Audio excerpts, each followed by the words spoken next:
So, ladies and gentlemen, I want to welcome all of you to the Esri Users Conference. This is a wonderful experience for all of you, and for me to participate in this meeting. This year we're saddened because of the great loss of one of our dear friends, one of my personal dear friends, Dr. Bruno Ratti.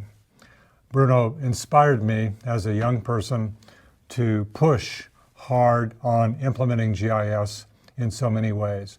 I know he touched my soul and he touched my mind.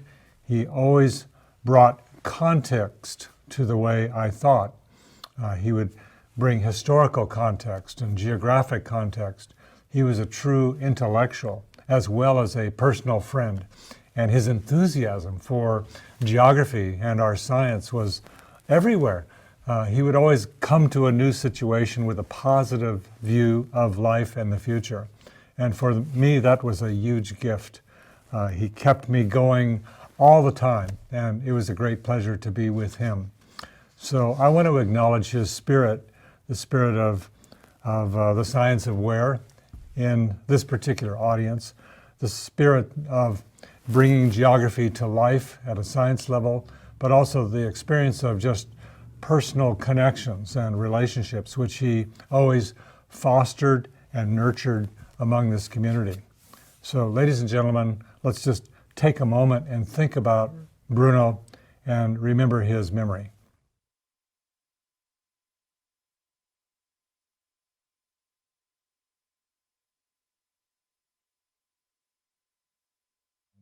The emergence of GIS to measure and monitor the living digital twin emerged. And this is increasingly merging with the more detailed BIM models and more detailed engineered models. Working closely with Autodesk Corporation, for example, we can now read in the digital twin of their Revit data models right into the ArcGIS environment. And this has huge advantage because we can have a seamless integration of geography and the building in great detail as one entity. This will extend into what I call horizontal BIMs, not just vertical BIMs like buildings, but bridges, networks like electrical and water networks. I might call them LIMS or NIMS, network data models, to be able to not only test and evaluate things, but take care of the asset, do asset management, do planning with them, do simulation, for example, adding something or deleting something and evaluating the consequences of them. And that all rolls up into a living digital twin of a city. And as you said, IoT connected with this, the idea of 3D or four-dimensional models supporting the future is really exciting. So we're moving into a digital infrastructure for our cities. Planners, utility managers, they all manage the assets of a city, and it's often referred to as the infrastructure of a city, the physical management of a city. What has not been acknowledged, and what is starting to become acknowledged, is that there's another kind of infrastructure that makes cities work, and that's the digital infrastructure itself. So, and GIS plays a central place in that digital infrastructure. So geospatial infrastructure.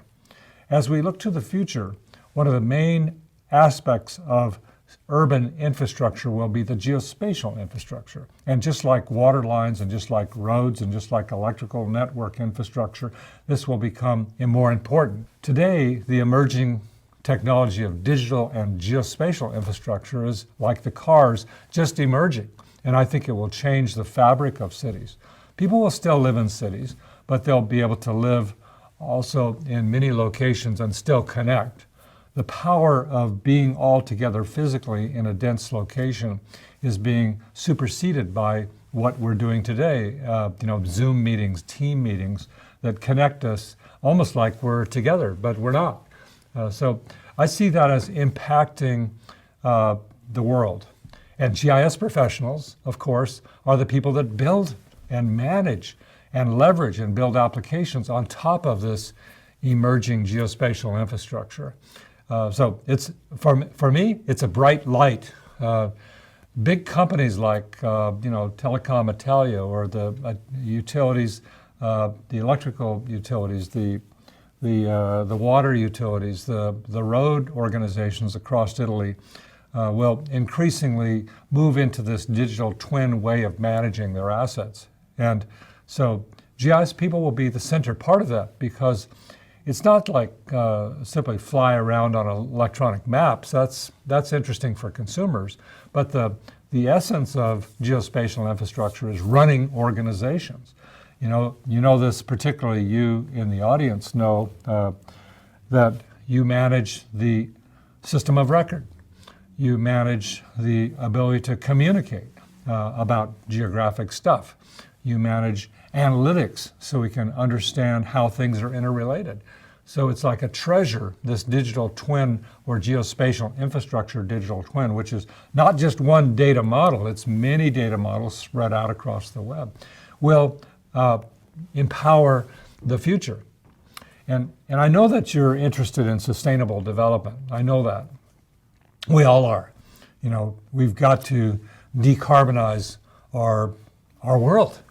And that will cause major revolution as well. I mean, it's not a simple thing of cutting coal plants and moving over to alternative energy. That's one element, but it's also going to impact our transportation systems. It's going to impact the energy systems which bring energy to our houses. We're going to have to do everything on many fronts.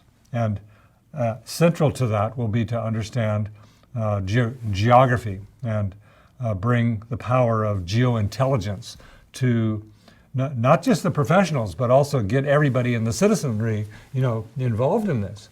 That means systems of engagement. The impact of the pandemic had an effect on how we communicate.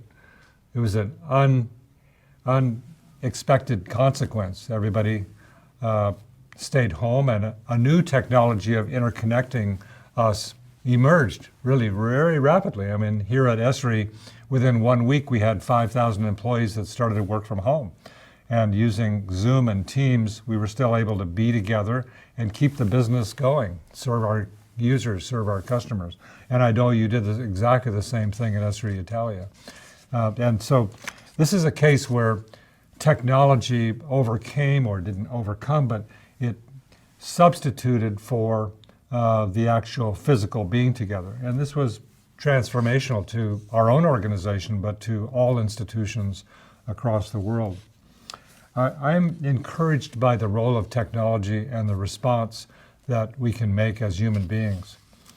I saw a little cartoon the other day, which is like a wave. It was a wave called COVID, like an ocean wave falling on top of people. But behind that wave was the other wave of climate change, which is coming and will impact us. And behind that wave is another wave of biological destruction, the loss of biodiversity on our planet.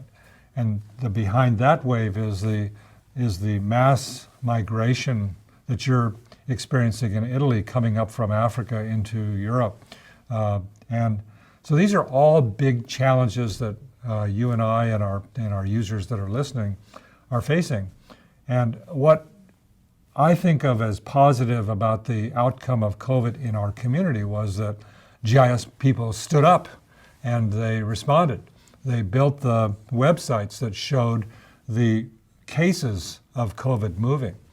And then they helped understand and predict where the COVID would happen next month and 2 months in the future, geographically.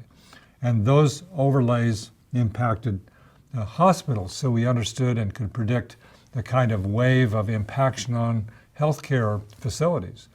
And then they were used to be able to pick out vaccination sites in the optimum configurations. And then they were used to track and brief the leaders around the world as to the effectiveness of COVID. And it goes on and on.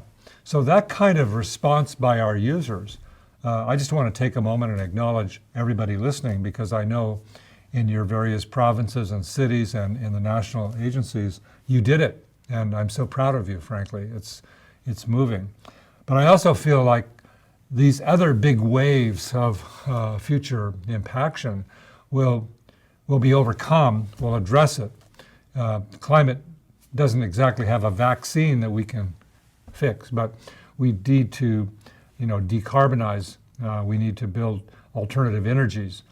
We need to travel in new ways, virtual travel. We need to do all these things that will take the great thinking of GIS professionals to really be able to mobilize. So I am so thankful actually to talk to you, because it's very meaningful to be together, even if it's virtually, and remind ourselves that we're playing a major role in the future of the world.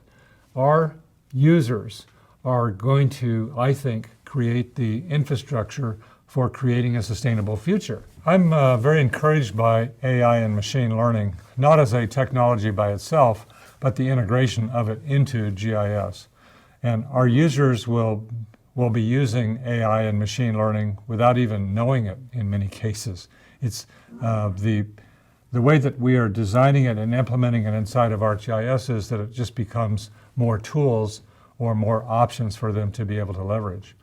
So in the remote sensing area, it's able to observe features and pull them out of pictures. It's able to observe change and pull them out of pictures and turn them into feature transactions on a database. This is very valuable. In the full motion video area, it's able to take the driving of a car with a little camera like an iPhone and observe things and immediately transform them into features that update the database. So the updating of data and the management of data of the nervous system is part of it. Another part of it is knowing what to do, like looking back in time about productivity of different agricultural crops and looking at the combination of climate and changing climate and soils and nutrients that go into the formula of creating productive crops. This is where we can build machine learning models and do a better job. We can understand the interrelationships of nature and respond as human beings more effectively.